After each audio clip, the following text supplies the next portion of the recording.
Hello everyone, and welcome to our Reportable Incident Scenario training. Today, we will be focusing on understanding the different types of reportable incidents that can occur in supportive living environments. The goal of this training is to ensure each of you can identify and properly report these incidents, helping to keep our clients safe and in compliance with CIH waiver and 460 IAC requirements. Reporting isn't just a task, it's a powerful tool to keep our clients safe and supported. First, timely reports help us identify patterns and prevent future harm before it happens. Second, documentation creates a record of what occurred and ensures that everyone involved is held accountable. And finally, accurate reporting helps us stay compliant with legal and ethical care standards, building trust with families and meeting state requirements. Every report you file contributes to a safer environment for everyone. First, let me give you a brief summary of what we'll be covering. During our session, we'll use real-life scenarios to reinforce your learning.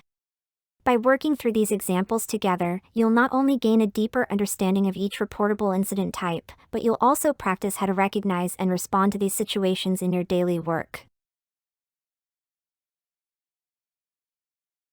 This slide focuses on intentional harm, which falls under abuse. Abuse can take many forms: verbal, emotional, or physical, and it creates fear, distress, and lasting harm. In this example, a staff member insults a client and slams furniture, creating an atmosphere of intimidation. Even if no physical harm occurs, this behavior is still abusive and must be taken seriously.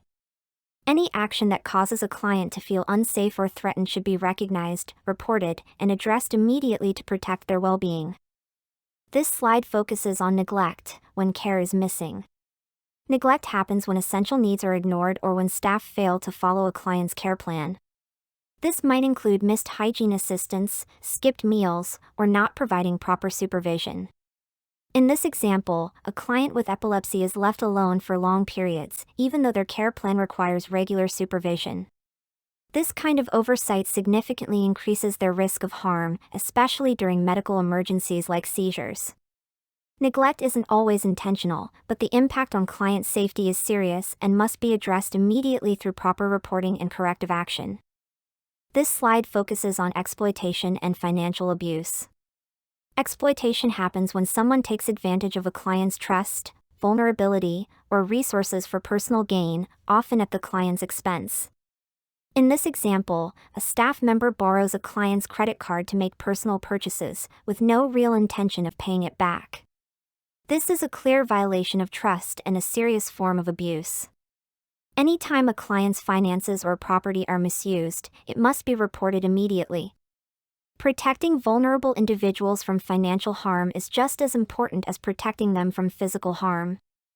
Medication errors can happen in many forms. This includes giving the wrong medication, the wrong dose, or administering it at the wrong time. It also includes giving medication to the wrong person or failing to give it altogether. Even if the medication is given correctly, missing documentation still counts as a reportable error. Every mistake, no matter how small it seems, must be reported to ensure client safety and prevent serious consequences.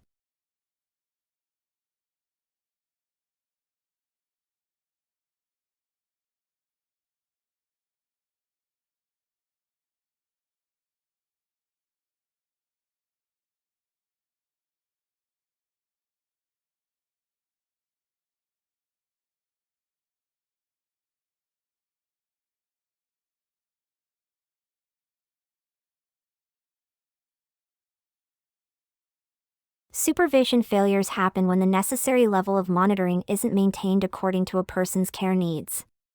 This can lead to serious safety risks. For example, leaving someone alone who requires help with bathing can result in dangerous falls or even drowning. These are preventable situations when supervision is prioritized and properly maintained. Certain events always require immediate reporting. These include emergency room visits, hospital admissions, sudden illnesses needing urgent care, serious injuries like falls or burns, and any client death, whether expected or unexpected.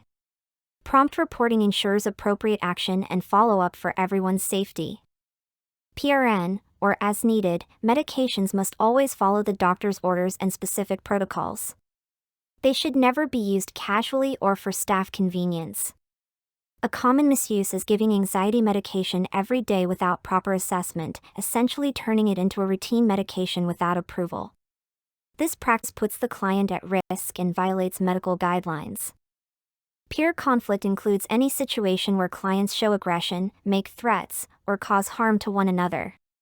This could look like pushing, hitting, or yelling, but it might also show up as bullying or damaging property. Even verbal aggression, like name-calling or threats, should be taken seriously. For example, two clients might push each other during a disagreement over something minor, like food. Even if no one is physically hurt, ongoing threats or intimidation still require attention and appropriate reporting. A missing person or elopement occurs when a client leaves a supervised area without staff knowledge or cannot be accounted for. This situation must always be treated seriously, as it poses a significant safety risk. For example, during a community outing, a client might walk away without informing anyone. If they can't be located within 15 minutes, this would be considered a reportable missing person incident. Sudden changes in a client's behavior, physical health, or cognitive abilities can be early warning signs of serious issues. These changes must be observed, documented, and reported immediately. Behavioral changes might include increased aggression, withdrawal from activities, disrupted sleep, or self-injury. Physical changes could involve sudden weight loss, mobility difficulties, changes in eating habits, or new incontinence. Cognitive changes often appear as confusion, memory lapses, communication struggles, or poor judgment. For example, a client who is usually calm might suddenly become aggressive during routine activities, without any clear cause. This type of shift should never be ignored.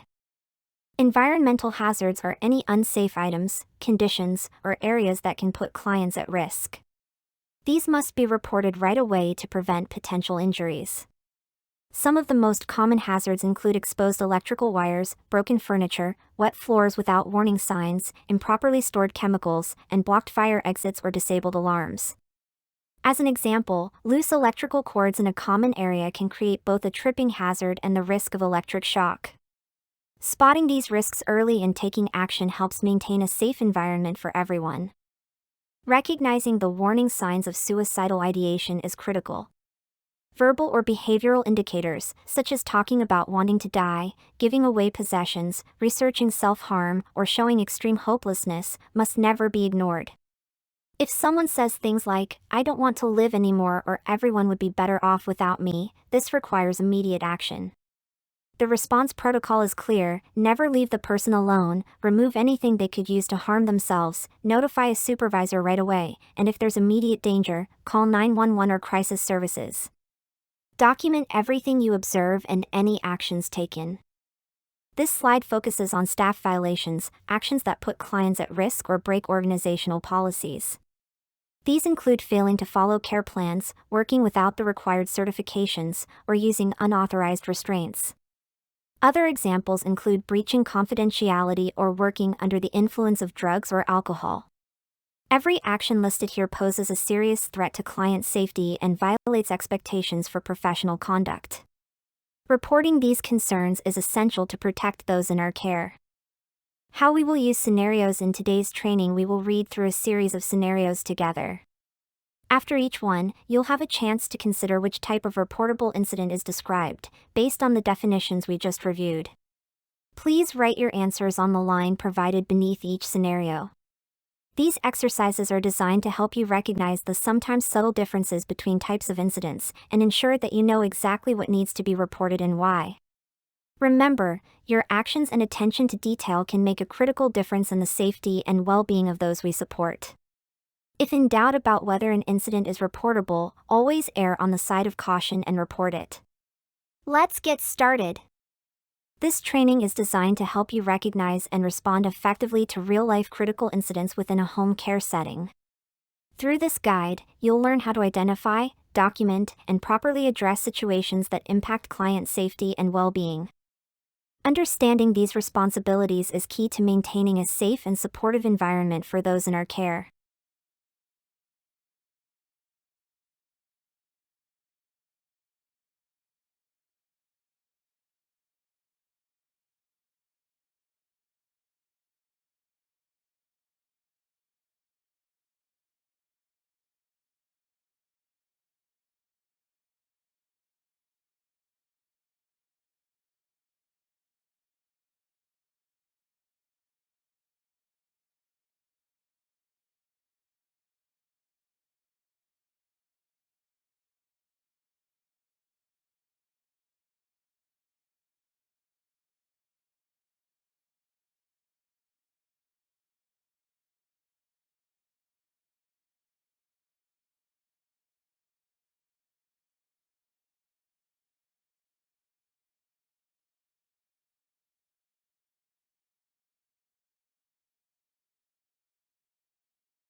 Before we close, here are a few final reminders. First, if you see something, say something. Your observations are the first line of defense in keeping clients safe. Never assume someone else will report it, take responsibility. Second, remember that even minor incidents can escalate. What seems small today could become a bigger problem tomorrow. Document everything to help identify concerns early. Finally, documentation matters. Be thorough. Include facts, direct quotes when possible, and the actions you've taken. If it's not documented, it didn't happen. Thank you for your commitment to creating a safer environment for everyone in your care.